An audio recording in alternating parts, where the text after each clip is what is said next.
In Matthew chapter 10, Jesus is teaching his followers on the meaning of discipleship. He's talking to them and to us about the importance of welcome. Welcome, or sometimes we prefer the word hospitality. Welcome has to be among the oldest of all sacred traditions. To welcome the stranger is to be open to the possibility of being in the presence of an angel. Oh, yeah. To welcome a child with a glass of cool water on a hot day is to fulfill the great commandment to love one's neighbor. And to welcome one who speaks a different language is to welcome God into our lives. Oh, yes. This concept of welcome is simple, yet so profound. It takes us to the heart of discipleship. Not so much to the dogma of what we believe, but to the ethics of how we act. Jesus raises the significance of welcome from an ordinary gesture to a spiritual practice. I must say that the primary reason I keep on accepting your invitation to preach here in the chapel is the radical welcome you always offer to me and to my family. You treat us here as family. Some of you actually say to me, Moni Bambo, Mulibwanji. Tom Lips said, Kwacha, which in Chichewa means a new day has dawned. In other words, you speak my language. That touches my heart in a deep place. When we head back to Glastonbury later this afternoon, we will feel refreshed and renewed and valued because of your welcome. A disciple is one who welcomes, one who sets out the welcome mat, one who flings the door wide open and says, come on in, let's have tea.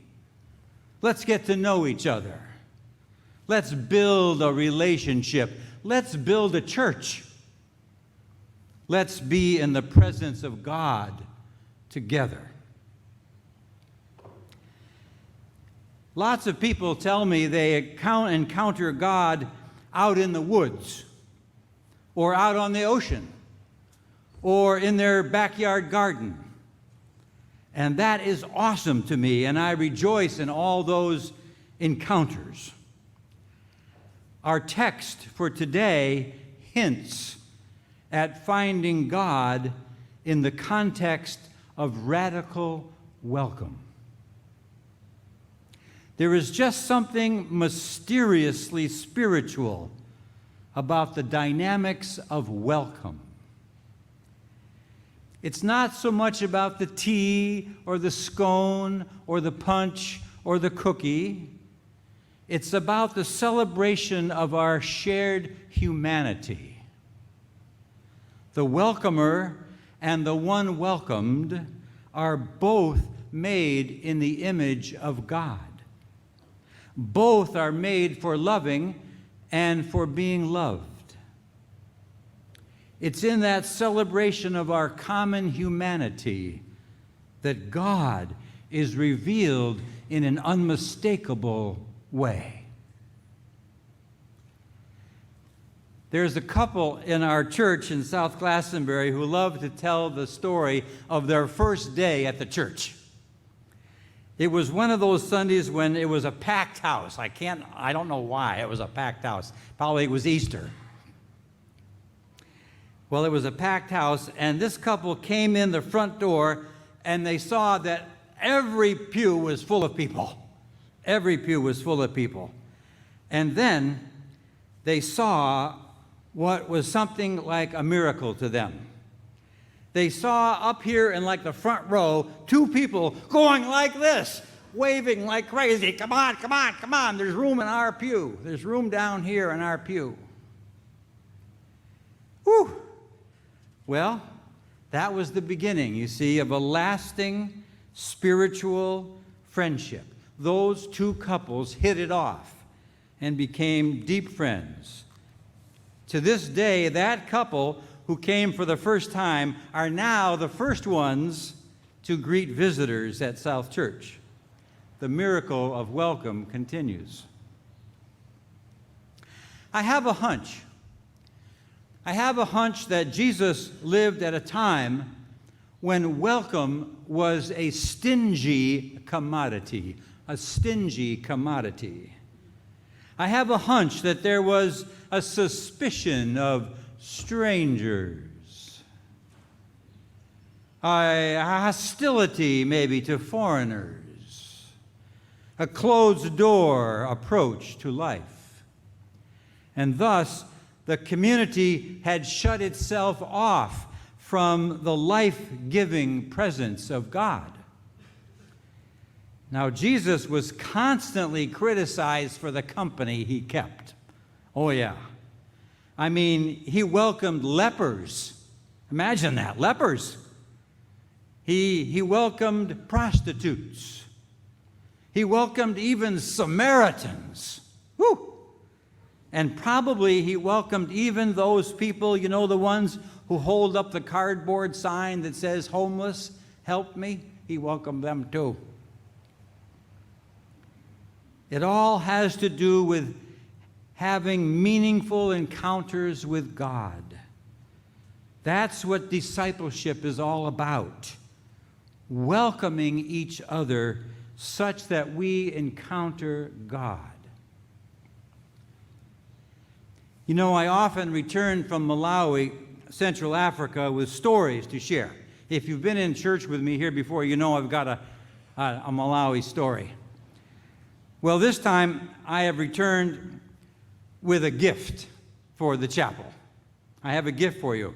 I have it right here.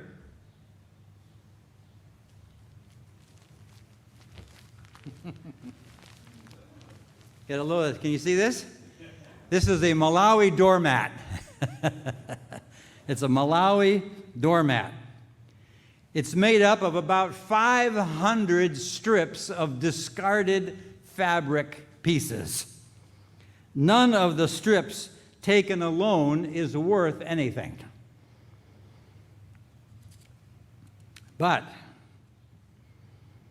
the 500 strips stitched together announce this whole community of unique people welcomes you. Yeah, it was given to me by the church youth group in Malawi, and today I'm giving it to you, Watch Hill Chapel. I don't know how you'll use it or where you'll hang it or if you'll hide it, but I'm giving it to you.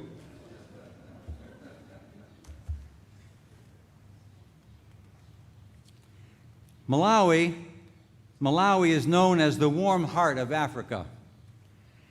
And it's not because the sun bakes the land at oven temperatures, which it does.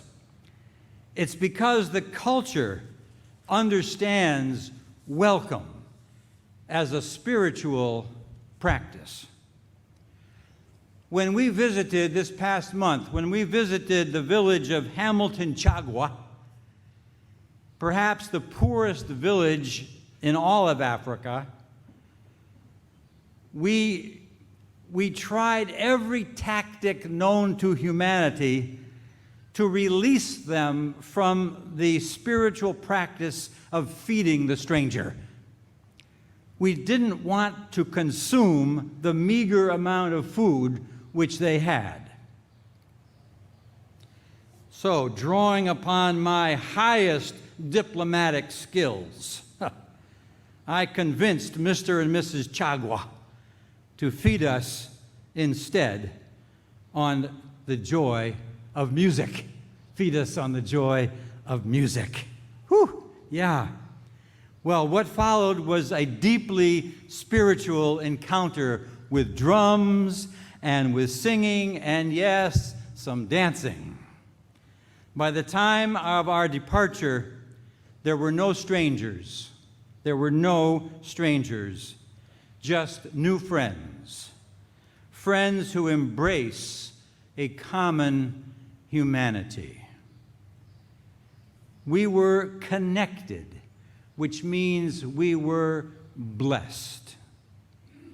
In my heart of hearts, I have to believe this is what Jesus had in mind as he taught his disciples about the mission of welcome. Many of us are familiar with the prayer of St. Francis. You know, the one that begins, "Lord, make me an instrument of thy peace." Some of us have the whole prayer memorized. Some of us just know the first line, "Lord, make me an instrument of thy peace." That prayer came to my heart as I was working on this sermon. For to be a disciple who welcomes the stranger and sees in that stranger's face the very face of God, that person is indeed being used as an instrument of peace. When in 1971, I was wrestling with my sense of vocation, what is God calling me to do with my life? The minister from my home church in Westfield, Massachusetts, the one who had had me in confirmation, who had put up with me, I should say, in confirmation, the Reverend Chandler W. Gilbert, sent me a copy of Alan Paton's book, Instrument of Thy Peace. Yeah. That prayer marked the beginning of my adult discipleship, pondering what would it mean for me to be an instrument of peace. I have to tell you, it's that experience of radical welcome in the warm heart of Africa that has convinced me of the deep truth that discipleship is about meeting people where they are and seeing in each a human being, a person made in God's own image. So I'm deeply moved by this passage in Matthew's Gospel where Jesus teaches the disciples, anyone who welcomes you welcomes me, and those who welcome me welcome the one who sent me. It just feels to me, as I move around the whole world, that this is the time for disciples to hear and to heed this basic teaching. For refugees abound. The number of homeless people keeps growing. The temptation to close and lock the door is greater than ever. And thus, the prophetic word of Jesus Christ is as relevant today as it was centuries ago. Perhaps it is as hard to hear today as it was hard to hear centuries ago. To welcome the stranger is to look that person in the eye and to see in that face the very face of God. This is how I have come to understand our calling as Christian disciples, and as always, I share this insight with you in the greatest of hope. Amen.